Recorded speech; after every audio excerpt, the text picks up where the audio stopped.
Cryptographers and shortwave enthusiasts have known about them for years, but they're one of radio's most enduring mysteries. Simon Fanshawe now takes us to the outer limits of the bands and into the clandestine world of the number stations in Tracking the Lincolnshire Poacher.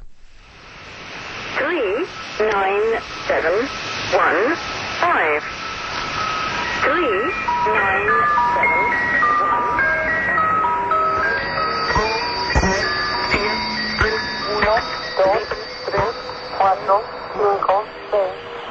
You are about to enter a very strange world.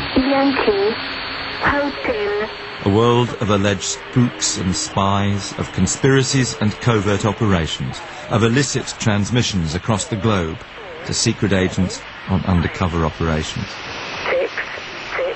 Or perhaps just a world of fantasists in the grip of a Cold War hangover, imagining it all just to fulfill their big brotherly paranoia.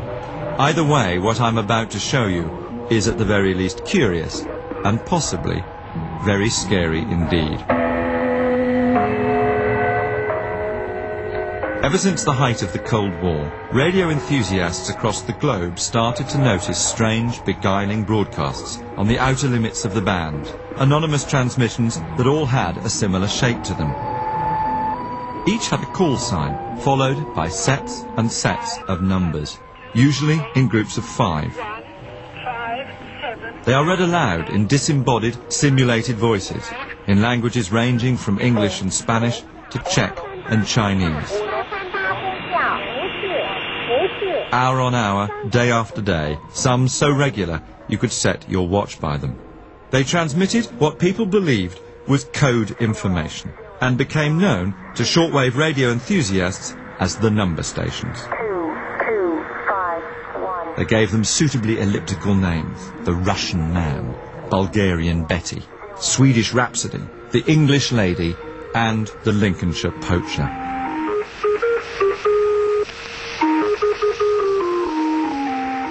And they're still on the air today in their hundreds. One man in particular became obsessed by them, Joaquin Fernandez, and several years ago he started to record, collect and archive them in what he called the CONET project.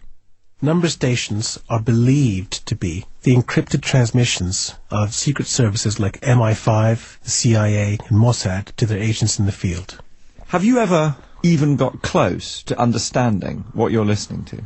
No, nobody's been able to decode a number station as far as I know. Have there emerged patterns in terms of the shape in which they're broadcast and the different categories? And is there a very obvious picture? Do they all have kind of family resemblances in each of the categories? Absolutely right. 3, 5. They are the ones that transmit with a voice. 0, 0, 0, 1, 1, 5. There's the ones that transmit in Morse. And there are other types that transmit some kind of noise or bleep. And is there a schedule? I mean, a sort of number station's radio time? Some of them do work on a schedule, a very rigid schedule. In fact, so rigid you could set your watch to it. Others don't appear to have a schedule. They appear seemingly randomly. And the only reason why we have any schedules at all is because people are very studiously monitoring these stations and then making detailed logs. People like you, for example.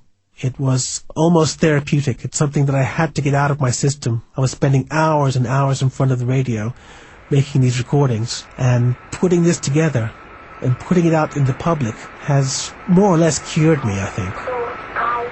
Joaquin Fernandez is not alone in his fascination with the number stations. Shortwave sleuth Simon Mason discovered them as a teenager and has been riveted by them ever since. I was fascinated by the noises and the different stations and all the different weird sounds that came out of it, and gradually I began to make sense of it. There were broadcast stations like the BBC World Service and Voice of America in one section, and then there was another section that neatly held all the shipping traffic, and then somewhere in between there were these strange stations playing weird melodies and bizarre Bavarian vehicular music, followed by these people reading out 5-figure numbers. And this was, what date are we talking about? We're talking about the early 70s. And what was even more notable about these is that nobody knew what they were. You'd read books, there was nothing in books. You could ask anybody you liked and no one knew anything about them. Curiouser and curiouser. Even though no one seems to know exactly when number stations began, they didn't just start bleeping out of nowhere. The use of shortwave radio in espionage, a low-tech but effective means of transmitting coded data, is in a great John Buchan 39 Steps tradition, which dates back at least to the Second World War. This was a time when radio transmissions could be decoded and deciphered to convey amazing information about the enemy, as signals expert and cryptographer Owen Lewis told me. If you go back, for example, to World War II, I seem to remember that the BBC stopped broadcasting Big Ben live. And they took a recording of Big Ben at each hour, and they simply played the recording. They never ever did it live. And the reason for that was to stop the Germans extracting meteorological information from the sound of Big Ben. What you're saying is that you can extract information from anything. Is that your point? You can extract information of some sort. You get a big bell being struck. The amount of water, for example, in the air at that moment will affect the way that it sounds, and the amount of echo that you get. The clouds may affect it. Christine Large is the Trust Director at the home of the Enigma Codebreakers Bletchley Park. People have been trying to keep information and messages secret for just about as long as recorded history goes back, at least to the Egyptians and to the Greeks. And there were some very basic methods. One of them was shaving a messenger's head, writing a message, letting the hair grow back and sending off the messenger to deliver it. In the Second World War, a very good example of the work that was done here at Bletchley Park is that in connection with Abwehr Enigma and breaking that particular system. And amateur radio listeners were used. The operation that they had was eventually known as the Radio Security Service, the RSS, and it had headquarters in Wormwood Scrubs, as it happened. But these amateur listeners intercepted traffic that had messages which were destined for Hitler and his generals, and the information that they gained from that enabled us to arrest incoming German spies. All around the globe, number stations are still very much on the air. Finding them isn't difficult either. You just need a radio and an open sky, or in this case, a back alley in Kensal Rise and Simon Mason. Do you normally have to come to an alleyway in the back of somewhere like Kensal Rise in order to try and do this surreptitiously? No, I'm usually in Conservatory in East Yorkshire. What, the bottom of your garden? Yes, that's right, yes. I've got a long wire in the back of the garden that boosts the signal. The radio here is saying that it's 13:59, so obviously we're waiting for 1400, which is 2 o'clock in English, because it happens on the hour. You've just got a perfectly ordinary radio here. It's an all-band radio from long wave right up to the top of the shortwave band continuously. 4 seconds to go.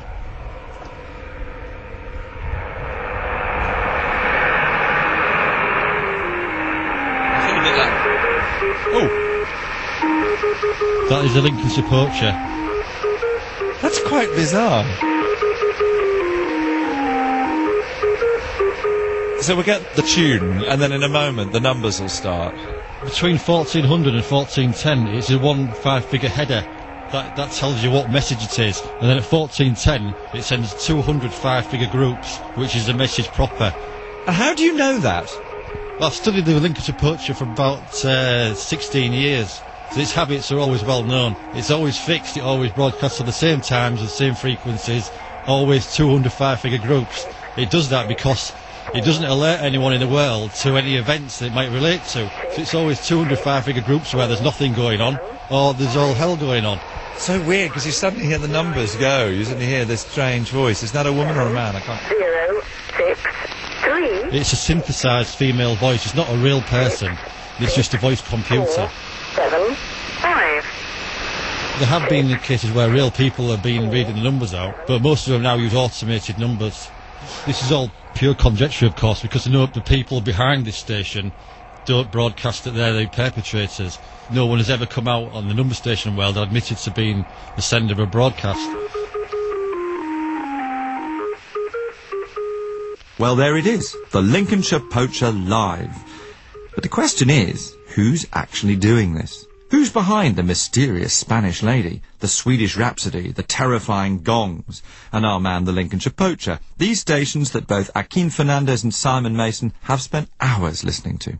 Whoever designed the Lincolnshire Poacher, they certainly have a sense of humour. They've made the voice a British voice. It has different intonation at the end of every single group of 5 numbers. 4, 7, 5. And they've picked this folk tune as basically its theme song. It's quirky, it's illogical, it's irrational, and I want to find out who's behind it. The Swedish Rhapsody was made famous by Mantovani, played on a music box, followed by a very young-sounding German female that sent out 5-figure groups after the Swedish Rhapsody tune finished. The girl would say Achtung, and then she would say Gruppe, Neuen, Neuen, and then she would go into the groups, spieling them out until they were finished.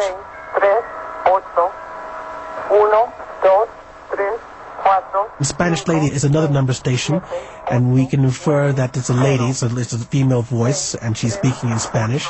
It's the station that comes out of Cuba, I think.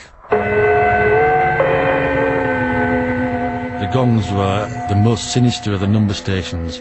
The gongs would literally send a shiver down your spine. They started off with some sort of church gongs, but they seemed to be recorded on an old reel-to-reel tape that stretched over years. So the amount of wow on the tape made the gongs sound really weird. This was an old East German Stasi station that used to come on the air every evening. I couldn't help wondering if the whole thing might still be one huge radio prank, the audio daubings of some mad pirate DJ, a hoax, aliens from outer space. If you buy a shortwave radio and you go and tune it any time of the day or night, you can find number stations. Now, if this were some kind of performance artist, it's first of all somebody who has a lot of money, and he's been doing it for 30 years in a bewildering variety of forms. Secondly, he's got to be one of the biggest radio pirates in the history of radio, because these transmissions are unlicensed, and he's been violating laws all over the world. I mean, that is not satisfying for anybody who wants a reasonable explanation. Richard Norton Taylor, who's written about the security services in The Guardian for years, argues that the post-war history of spookdom might lend credibility to the theory that number stations really are secret spy transmissions. All the evidence is in past cases during the Second World War and afterwards, the beginning of the Cold War really, in the 40s and early 50s, that a number of spies caught in Britain were found to have shortwave radios on them. Communications were basically used for guidance, for instructions, for warnings, for discussing movements maybe. It can actually give real intelligence a sense of movements of, say, an enemy troops. It's gobbledygook, you don't know what on earth the messages are, but there's a simplicity of it, and everyone can hear it if they want to. But it's destined for one listener, and only one listener can understand it. This view is generally shared by the former MI5 operative, David Shaler. Well, if you've got agents in the field, you will want to give those agents instructions. The curious thing is about it, it's quite secure, isn't it? Well, this is it. I mean, you've only got to look at Hello Hello, for example, to see the benefit of using a shortwave radio and a code. I mean, obviously they had the code book in that. And I say it's absolutely simple. It can be done in many, many different ways. I mean, one of the best and simplest codes to use is if you both have the same edition of a book, for example. And you can then take words out of that book by communicating by what page it's on, what line it's on, what stage it is in the line of the book. And of course, make it even more complicated. It wouldn't be as simple as that. It would be, say, 2 added to the page number, 1 taken away from the line, 6 added to the word number on the line, or whatever. And those codes are impossible to break. I mean, despite all this modern technology and so on, these really are the simplest ways to communicate. And they have none of the comeback that we have now. I mean, for example, email traffic, mobile phone traffic, about all telephone traffic, you can build up a picture of people's contacts, even if you don't know what they're saying. Is you can build up patterns of activity and so on from those kind of records. Whereas this, of course, has none of that comeback, because nobody's actually receiving a telephone call. All they're doing is putting a radio on and listening to stuff that's out there in the ether. 3, 5, 3, 5, 0, 0, 0, 1, 1. Number stations offer several security benefits. Bletchley Park Trust Director, Christine Large. One of them is that the equipment that's being used, if it were found in any situation, wouldn't be recognised as anything irregular. So therefore, a landlady or landlord making a cleaning visit to somebody's room wouldn't pick up that there's anything strange going on and report it back. All they would see would be an ordinary piece of radio kit that could be bought virtually anywhere. I'm still not convinced. Not because I live in a Heidi world of plait-twirling innocence where governments just don't do this kind of thing. I'm sure they do. But where is the evidence that behind the number stations lurk states and their secret agencies? I pressed the signals expert Owen Lewis for a definitive answer. Not with any great success. Those who use wireless for communications very often use codes or ciphers to disguise what it is they're saying, and so other people can't understand. This is not just military, it's not just government. Commercial organisations, including, for example, fishing fleets, have used codes and ciphers for a long time. 2251. All right, so to what conclusion does that lead us about who might be doing it? It doesn't give us any indication as to who is doing it, except that they want communication at international ranges. All right, but I've asked you the question about 3 or 4 times now, and every time what you do is describe the method of communication, the distance of communication, but who do you think might actually be doing it? Quite simply, someone who wishes to have a private conversation. Or it's not a conversation, it's a monologue. It's a one-way passage of information. But what sort of information might it be? Whatever they want to use it for. Well, I'm still not getting any definite answers over here. So let's try Minneapolis and the renowned security technologist Bruce Schneier, while Akim Fernandez ranges across the Darn in London. You can't identify who the recipient is or where they might be.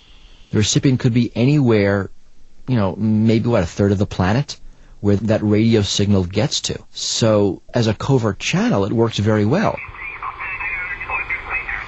Tell me, what's 7.614, Akim, in the little display on the front? That's a shortwave frequency on this shortwave radio.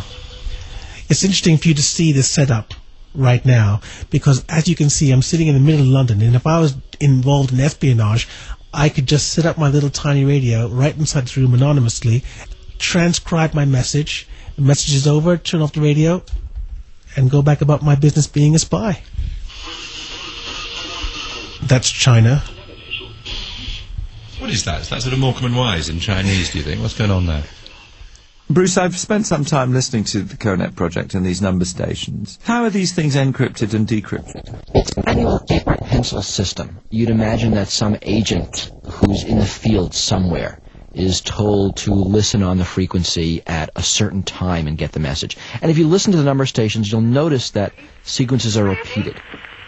3535 0 0. And the idea would be you wouldn't know exactly when your numbers are going to be broadcasted.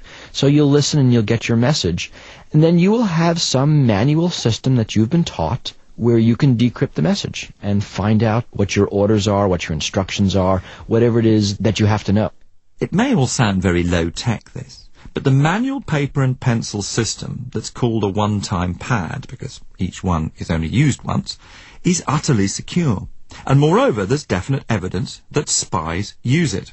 In 1988, Erwin van Harlem, a Czech agent posing as a Bond Street art dealer, was caught by Special Branch with a one-time pad hidden inside a bar of soap.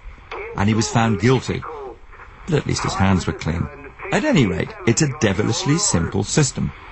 I'm going to go down to lower frequencies to see if we can find something down there. In a one-time pad, you have a sequence of numbers in front of you, and you receive a sequence of numbers off the shortwave radio in this case. 1 5 7 2 8 1 5 7 2 8. And then you subtract the numbers you receive from the numbers on your pad, and that gives you another set of numbers, and that's a plain text. And there's some easy way of converting numbers to letters and letters to numbers. 1 equals A, 2 equals B, something as trivial as that. That's mathematically unbreakable, and there's no way, short of getting a copy of the pad, for an attacker to know what the proper message is. Christine Large. There are different forms of one-time pads. The printed ones, often matchbox size but rather a lot thinner. You can get them on microfilm, and they can be stored, for example, in a hollowed-out pencil, in a coin, in a bar of soap, in a book, lots of imaginative places. Another feature of one-time pads is they have to be easy to destroy, so whether it's rice paper or whether, as rumoured, the Americans have one that turns into strips of chewing gum, you've got to be able to dispose of them very easily. So that means, in a sense, that agents will actually eat their words, or their numbers. So number stations are indecipherable to anyone without the pad that makes sense of the puzzle, and even the pad can be turned into a sort of on-the-run snack for spies. But even if we can't ever work out what the number stations mean, Akin and I are still... 2. There you go. 3, 4, 9, 6, 4. Number station. That's quite bizarre. I was beginning to get kind of very, Now, very this sceptical at that point, and then suddenly we hit that. This is a number station that I actually haven't heard before. Okay, So- how do you know you haven't heard it before? Because I know the sounds of all the number stations, well, all the ones that I've heard before. And look at the signal. The signal's very, very... You mean the thing is right over in the left? That's a very, very strong Well, signal. if you look at it now, it's quite strong. This is quite a strong signal. I just don't believe it. 9, 4. Groups of 5 numbers, spoken in English by a mechanical voice that is a male voice. We can note down the frequency. Which is 9.359. Wait a minute. The carrier is still there. The transmitter is still on. 0. We just heard 6 zeros, 000, 000, which means the end of the transmission. So, God, there's a kind of weird drama to this. It's quite strange. It is absolutely unbelievable. A number station that is new to me. Just at random. That's really wild. That really, really is wild. Well, wild, I'm not so sure. But it was curiously dramatic. Mainly because after all the questions, and all that we can say about number stations, there is still no way of saying for sure what they are. The security services won't even go on the record to deny them. And so the enthusiasts fight with the skeptics, the realists with the conspiracists. Stalemate. And yet, now a telegraphy curator at the home of the Enigma codebreakers Bletchley Park, David White was a former operative of the Foreign Office's Diplomatic Wireless Service. On one of my postings in the late 1970s, I was sent to a foreign country, and it was just by chance that I came across a certain member of the staff that was one of the number readers. It was just a young lady who was part of a team that was delegated to read these numbers out. She didn't know what they contained, because it's all done from a department that's doing cipher. When you're involved in this sort of thing, you do not question anything. Bruce Schneier also argues there's no more reasonable explanation than the fact that government agencies are behind the stations. Either they are actual covert activity, they are random numbers disguised as covert activity, they are a system set up for the potential of eventually using it as covert activity. There's no other reason why you would have random numbers being broadcasted on a shortwave. And if you look at the history of sort of when it started and how long it's been going, a government is the only reasonable entity who might do this. Christine Large. Number stations were evolved as a result of suspicions about intercepted traffic. The security services were looking for better ways of disguising the content of their message and protecting their agents. Some people thought that their use had tailed off, but it certainly in recent years has grown dramatically. There are many more groups of fragmented users in different countries.